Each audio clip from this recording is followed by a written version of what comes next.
Oh no. What did you, this is not at all what I thought we were gonna be looking at. Like the movement and how they're doing everything is just at another level. This is kind of like the pitch piece. Yeah. But then it got turned into basically a bigger pitch piece. I guess that was gonna be my question. I thought this was anime. Is this not?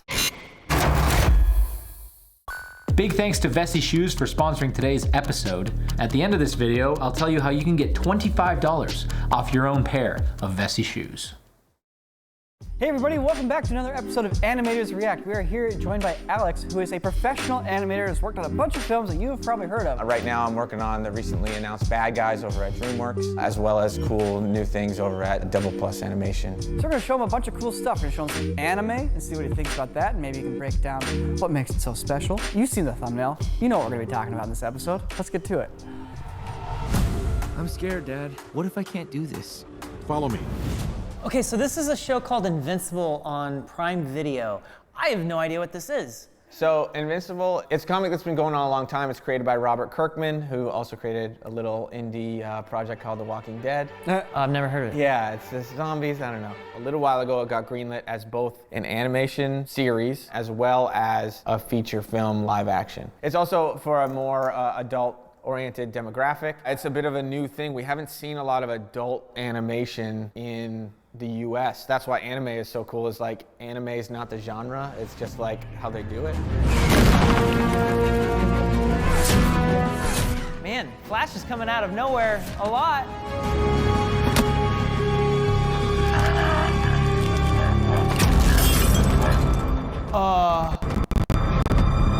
See those action lines?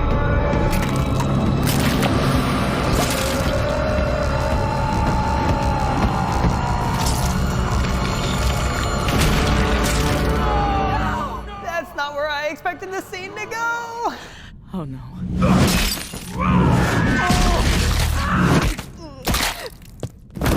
Oh my God.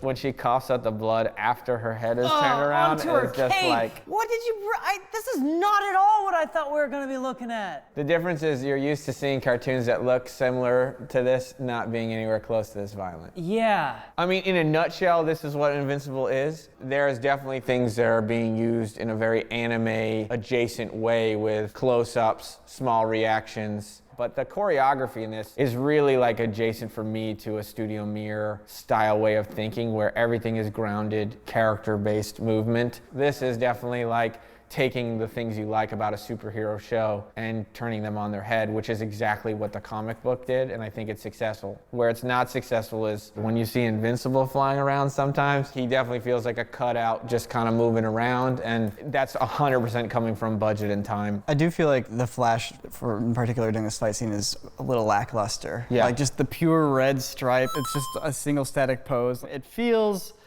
like they had to bust this shot out like a day. It's like the poses aren't really all that dynamic. There's really no communication of energy. You know, like they're not even moving there. There's no like wiggle of the fabric. I know it's skin tight costumes, Yeah. but you know, it's something that I used to see with a lot of anime when things go into slow motion. The clothes still move at regular speed. Yeah. People can be going, but like all It's the just fabric's like, it's funny, those reaction shots after he kills the Flash, they become less and less animated as the reactions go on. Yeah. Like really animated. Yeah, a kind little of bit animated, more. just the camera zoom, just And the then static nothing. camera. Let me tell you this. But you know, you see limitations of like when he's squeezing his face, it's really just like his head and his eye kind of like overlapping. There's not new elements, there's no angle change, any kind of detail like that. And that's where, for me, seeing the limitations takes me out of it. Like I want to see a reaction, not just a still frame. If this is your big scene, just go all out and let me live in it. To be fair, there's an argument to be made there of the less is better so that the explosion counts. You can still ramp up the anticipation more too, you know? Yeah. Versus, Yeah. you Yeah. know? I think there's a lot to be left wanted from this, but as an experience and everything leading up to this, I do believe they're treating the animation and their limitations in the correct way and guided by the right reasons. I do think they did an awesome job at bringing the comic to life from story to visuals. My grandmother used to tell me stories about the old days. 100 years passed and my brother and I discovered the new Avatar, an airbender named Aang. I always knew you returned. Oh yeah, this is that show that was made by M. Night Shyamalan. Yep. This is the one. Are you ready?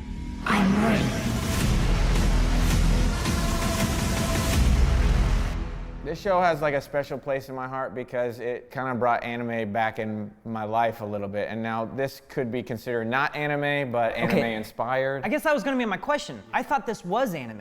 Is this not? It depends who you ask. Anime is technically like animation done in Japan. And usually it's energy, action oriented, both from a character perspective and a visual perspective. I mean, this is a US driven show, but the animation was done in Korea.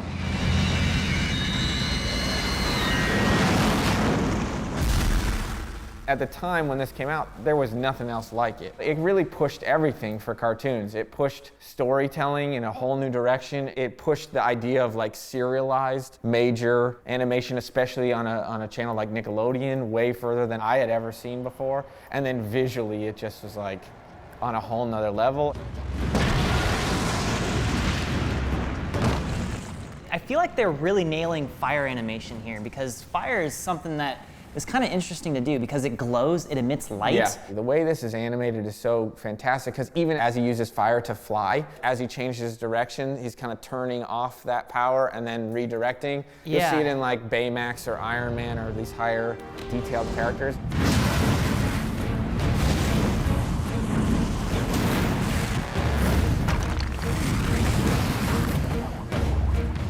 A couple things that are really standing out to me is that they have a tendency to hold takes for a long time, and it's not overly cut. They're not really relying on a bunch of like close-up shaky camera to hide animation. Yeah, they're not shying away. They're really just like living in it. I mean, it's just at a higher quality, a higher drawing count and pencil mileage. The use of effects, the detail in the effects. I mean, like Ren said, the fire is amazing. How they're treating wind, water, everything is so cool and unique and thought out and so integrated into the characters. It really pushed on every level. There was a moment a little earlier when they were flying through all the pillars there, and it almost looked like it was a CG scene, but I don't think it was. That's definitely CG. Was it? I mean, CG in the sense that they're probably 2D cutouts in a 3D space. Yes. I think what they're using is like a parallax layering where they have multiple versions of this pillar and they're just like stacking them and integrating them and then doing a camera.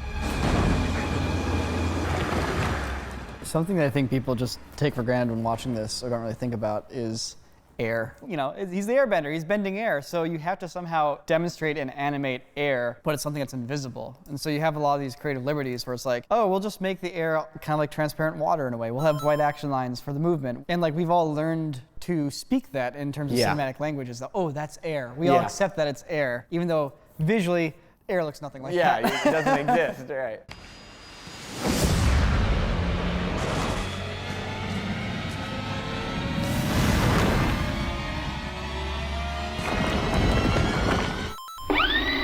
So this shot here, we're seeing an orbiting camera going around it, but it's animated. How are they separating the foreground elements from the background? My guess is that they're basically animating the two characters, and that is just a giant, long painting that they're just scrolling sideways. The other option would be to do almost the same exact painting, but project it on a sphere and then track it. Okay. Both of them are viable and useful for different reasons. The way they did effects and the way they did martial arts is so cool in the show. I'm noticing so much of the actual choreography is so smoothly done. Are they using like reference? Are they actually bringing in martial artists to record them doing something and be like, oh yes, I see how you're moving there, and then 100%. Okay. So they had like a lot of time beforehand to figure out these different styles that represented different elements. So like Tai Chi being water because it's smoother and flows from your core. Okay. Air is more smooth and monk-like and more about the poses. It's putting everything together. It's not straight fighting. It's not straight anime where it's all about nothing but the motion or the feeling. So there's much more of a global reach in all these styles and everything. So I think that's really heightened the level of animation from traditional 2D TV stuff all the way to a Spider-Verse or a Mitchell's. Anything else really starting to push the limits of artistry and animation. Okay, I want to get more into anime. Leave a comment down below with what you think is the best anime, and I'll check it out. Oh. Yeah. I knew it would. More comments on this video than any other video. Avatar Aang accomplished many remarkable things in his life. But sadly, his time in this world came to an end. And like the cycle of the seasons, the cycle of the Avatar began anew. I'm the Avatar! You gotta deal with with it. So a lot of people think that JM Animation, or the same studio that did Avatar, did Korra. So what happened is, from my understanding, Jae Mung, who is one of the head people at JM Animation, he started his own studio called Studio Mir, and they are responsible for Korra. But the core of it is, it's a different studio with a lot of the same members. And Like the same DNA. The same DNA.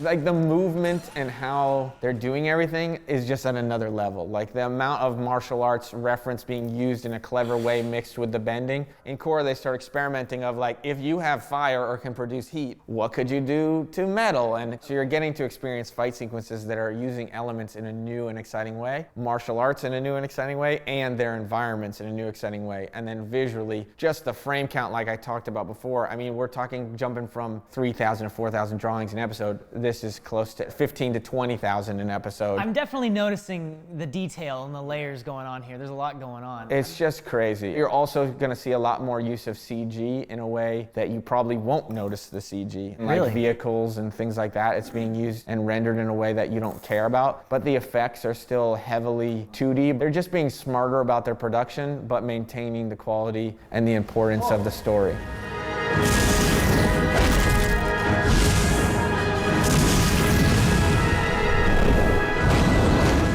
So Alex, you often talk about how there's a studio, like an American studio working on this, but then you also mention how there's a Korean studio that does the animation. So what's going on there? Is the Korean studio doing the drawing, or is the American studio doing the drawing? How's this working? The answer is yes.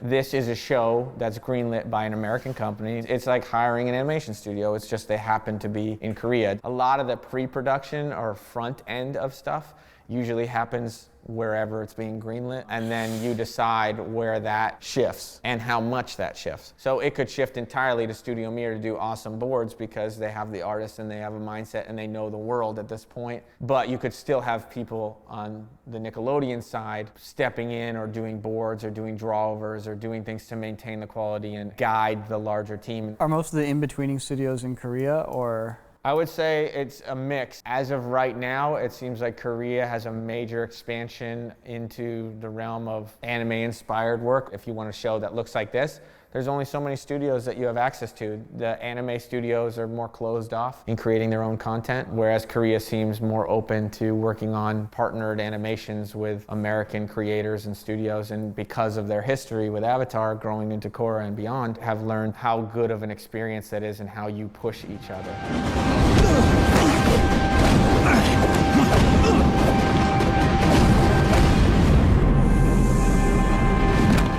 Avatar and Korra introduced this kind of new stylization, which is much more difficult and detailed than something like Adventure Time or Steven Universe.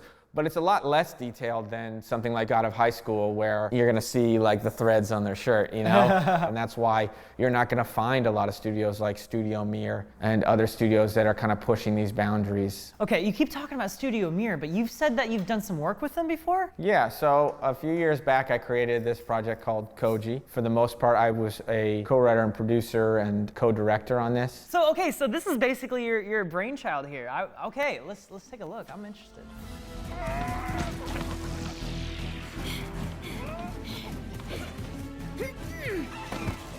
For me, Koji was a passion project. I envisioned a certain way, and I was like, I can just chip away at this for the rest of my life and be okay with it, you know? My thoughts were, if I want to make this into a series, I needed to know how much money it would cost. So I reached out to them, and I just kind of wanted to know what it would cost to maybe make a trailer or a pilot. We ended up making this little trailer of Koji from the original idea.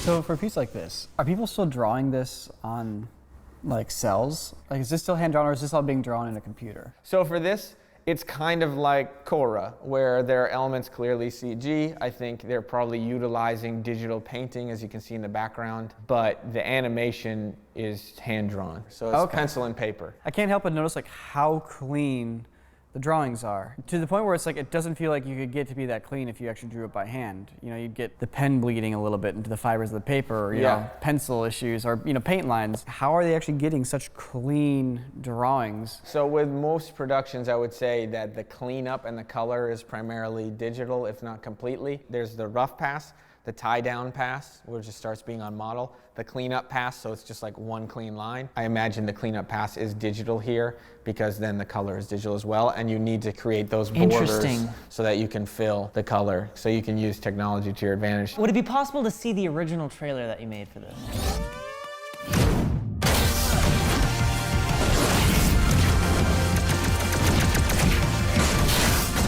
This is kind of like the pitch piece. Yeah. But then got turned into basically a bigger pitch piece. Yeah, exactly. I really was using a piece for a long time, the Guardians of the Galaxy commercial for Disney XD. The way it used camera moves and the way it flowed, but I was after that kind of style. I just lucked out into stumbling into that artist. His name's Maxime Delande. He just like nailed this.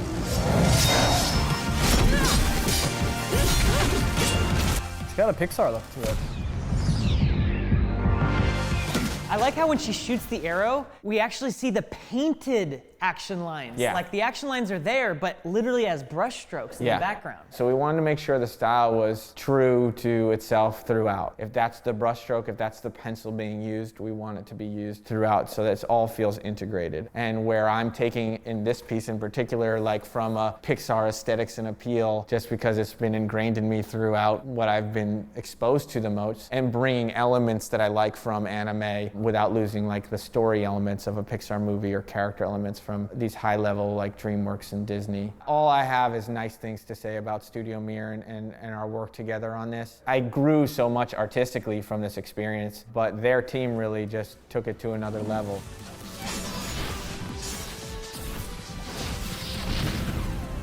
Bath time's over. What? Yo, what up, son? I'm here to tell you guys about today's epic sponsor, Vessi Shoes, and I've got my shoes right here. You may have noticed, almost everyone in the studio wears Vessi shoes. Why is that? Well, I'm gonna have the shoes do the talking. Okay, are you ready? Vessi shoes are 100% waterproof, meaning you can wear them in rain, snow, sleet, mud, and any other form of water that might appear on the surface of the earth. Wow, I didn't know that. Thanks for telling me, guys. We're also made of an incredibly useful Dymatex material, meaning that we will keep you cool in the summer and warm in the winter. That's right. We have an all-weather grip, meaning that you can wear us on a hike, or while you're traveling, or in an urban environment, street, out with friends, wear them with grandma, wear them with mom and dad, wear them with your kids. These guys are pretty good, I gotta say. I mean, I'm convinced so far. What else do you guys have to say about yourselves? Well, if you didn't notice, Jake, we're highly stretchy.